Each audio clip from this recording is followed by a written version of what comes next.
3000 সাহাবী 2 লক্ষ কাফেরের সাথে জিহাদ করে যুদ্ধে বিজয় হয়েছে। আর 57টা মুসলিম দেশ থাকার পরও আজও পর্যন্ত বাড়িঘর হত্যা করা হয়। 57টা মুসলিম দেশ, 57 জন মুসলিম সেনা প্রধান থাকার পরও বসে বসে আঙ্গুল চুষি। প্রিয় উপস্থিতি,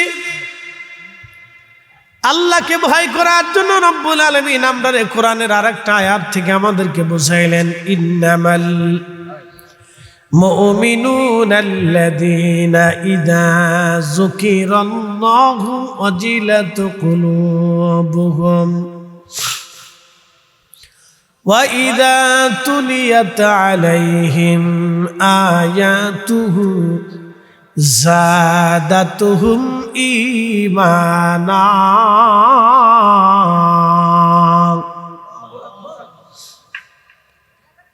ইন্নামাল মুমিনুন, রব্বুল আলামিন বললেন নিশ্চয় তারাই মুমিন। ইন্নামাল মুমিনুন ইদা যুকিরাল্লাহ, যখন আল্লাহর স্মরণ আসে, যখন আল্লাহর স্মরণ আসে। ইদা যুকিরাল্লাহু ওয়াজিলাত কুলুবুহুম, তাদের অন্তরসমূহ আল্লাহর ভয়ে থরথর থরথর করে কাঁপতে থাকে। ওয়া ইদা তুলিয়াত আলাইহিম আয়াতুহু যাদাতুহুম ঈমানা।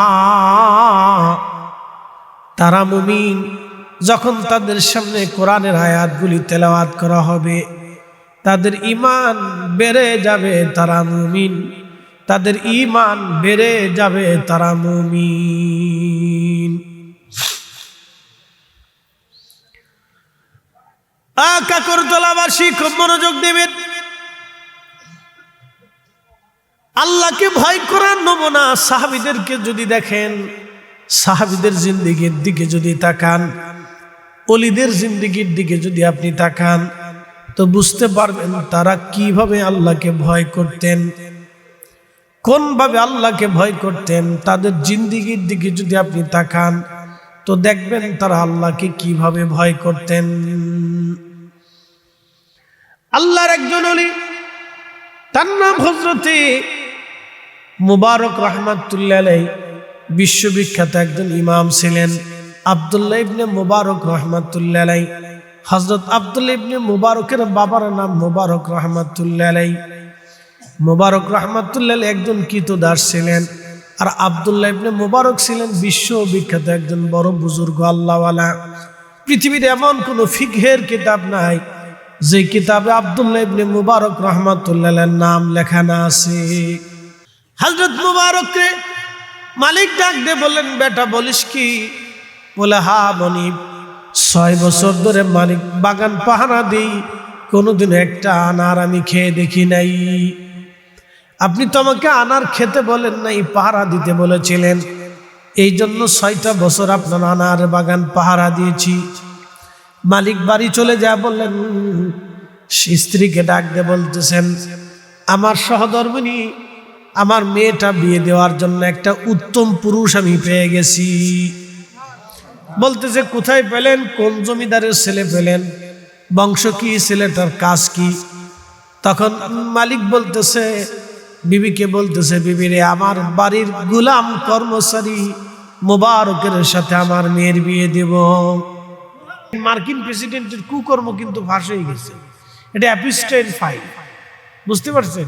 অ্যাপিস্টাইন অর্থাৎ একটা দ্বীপ বা একজন ব্যক্তি যিনি দ্বীপের মালিকানা নিয়ে ওই দ্বীপে 12 থেকে 14 বছরের ছোট ছোট কুমারী মেয়েদেরকে ধরে ধরে নিয়ে অপহরণ করে নিয়ে কিনে নিয়ে ওই সমস্ত ধনী ধনী ব্যক্তিদের লালসার লিপসা বানাইতো। তারা ওইখানে যে ধর্ষণ করতো, তাদেরকে তাদের মনস্কামনা পূর্ণ করতো। তাদের ভিতরে পৃথিবীর বড় বড় ধনী ধনী ব্যক্তিদের নাম আসছে, আরবদের কিছু কিছু লিডারদের নাম আসছে, মার্কিন প্রেসিডেন্ট ডোনাল্ড ট্রাম্পের নাম আসছে। বুঝতে পারছেন? বুঝে লন এবার।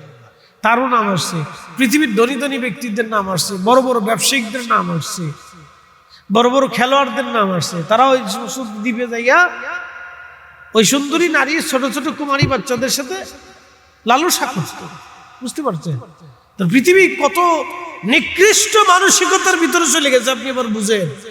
যে পৃথিবীর ধনী ধনী ব্যক্তিরা যখন এই কাজ করে, পৃথিবীর নামী দামি ব্যক্তিরা যখন এই কাজ করে, তাহলে বুঝতে হবে পৃথিবী তার ভারসাম্য হারিয়ে ফেলেছে, কিয়ামতের সময় গড়ায় গেছে। কথা কন না, ঠিক আছে? ওরা আইয়ামে জাহিলিয়াতকে ফেল করে ফেলছে, আইয়ামে জাহিলিয়াতকে ফেল করে ফেলছে। আপনি বুঝেন, একটা ছোট ছোট বাচ্চাদেরকে নিয়ে তার এরকম র্যাপ করে আনন্দ করে উৎফুল্লিত হয়, আনন্দিত হয়। আপনি বুঝেন এটা কতটুকু নিকৃষ্ট, এটা মানবতাহীন কাজ। আপনি বুঝেন এটা কতটা নিকৃষ্ট কাজ। শুয়োর আর কুত্তাও যা কোনোদিন কল্পনা করে না। শুয়োর কুত্তার জীবনে এরকম কল্পনা ওদের জীবনে আসে না, যেটা মানুষ এই কল্পনা পর্যন্ত করে। আপনি বুঝেন? ওই যে মাগুরা আর আসিয়া, ছোট্ট মেয়েটারে আজ পর্যন্ত মাগুরা ওই আসিয়ারে যারা মারছে তাদের ফাঁসি হয়েছে। তা কেন ফাঁসি হবে না? কেন দিতে পারছে? এত বড় জঘন্য কাজের যদি ফাঁসি না হয় তাহলে কি হবে দেশে? কিসের আইন কানুন আপনি আমার দেখেন, আমার বুঝান, কিসের আইন কানুন বুঝান? হ্যাঁ,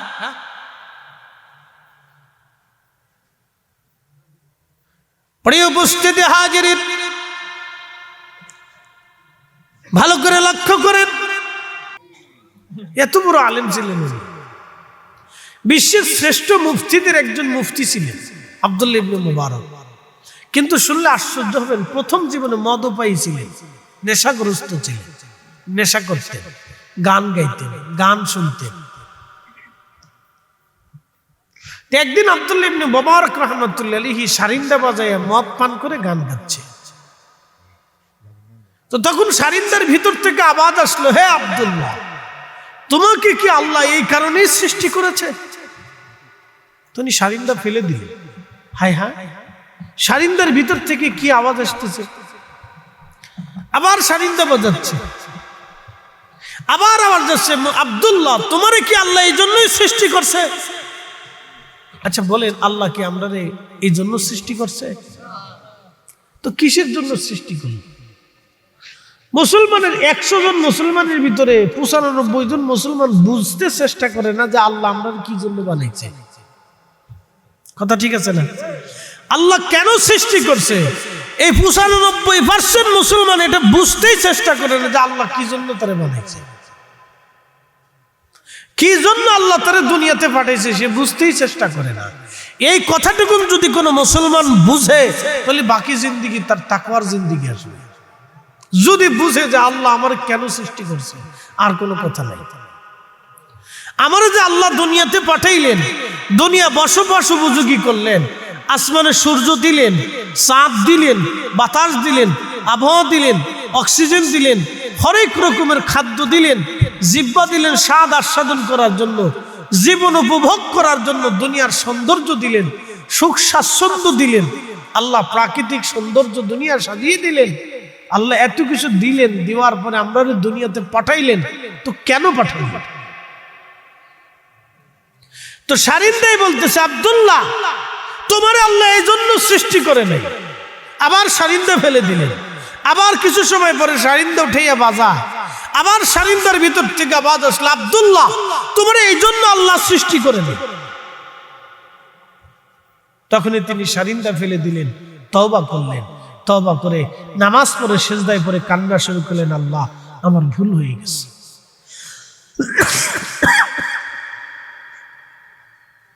ভুল স্বীকার করে ইমামুল আজম আবু হানিফা রাহমাতুল্লাহর দরবারে যাইয়া হাদিসের দর্শ নিয়ে, তাফসীরের দর্শ নিয়ে, ফিকহের দর্শ নিয়ে এত বড় মুফতি হলেন যে পৃথিবীর এমন কোন কিতাব নাই, ফিকহের কিতাব, যে কিতাবে তার নাম লেখানো আছে। এই জন্য আল্লাহ বলেন, হাক্কা তুকাতিহি, ভয় করলে করার মতো করো। একসাথে বলেন আল্লাহু আকবার। আল্লাহকে ভয় করলে কিসের মতো করতে হবে? ভয় করার মতোই করো। তা আব্দুল্লাহর জীবনী শুনলেন, তার বাবার জীবনী শুনবেন না? বাপ কা বেটা, সিপাই কা গোরা। তো মুবারক রাহমাতুল্লাহ আলাইহি তিনি কৃতদাস ছিলেন, দাস ছিলেন, দাস চাকর ছিলেন। এখনকার দেশের চাকর আর তখনকার সময়কার চাকর একরকম না। এই যে বাংলাদেশের একজন ধনী ব্যক্তি এক সংস্থার একজন এমডি তার ফ্যামিলিতে তার স্ত্রী একটা কর্মচারী রে তার বাড়ির কাজের বুয়ারে পিটাইয়া অর্ধমৃত করে রাখছে। সেই কারণে পুলিশ তারে ধরে নিয়ে গেছে, মামলা হয়েছে, তার চাকরিও মনে হয় চলে যাবে, আরো আনুষঙ্গিক শাস্তি টাস্তি হইতে পারে, ওই মহিলার জেল জীবন হতে পারে, হবে তো শিশু আইনের মামলা, কথা না।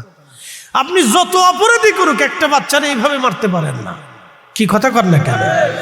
যত অপরাধী করুন একটা বাচ্চারা যদি এইভাবে মারেন তাহলে বুঝতে হবে আপনার কোন মানসিকতা নেই, আপনি মানুষের খাতারেই না, আপনি শুয়োর আর কুত্তার সাথেও নিকৃষ্ট। কথা ঠিক আছে নি? শুয়োর আর কুত্তার সাথে যদি তুলনা দেন তাহলে শুয়োর আর কুত্তা বলবে যে আপনার সাথে তুলনা দিয়েন না, আমরা জিন্দেগিতে এই ধরনের কোন আচরণ নাই।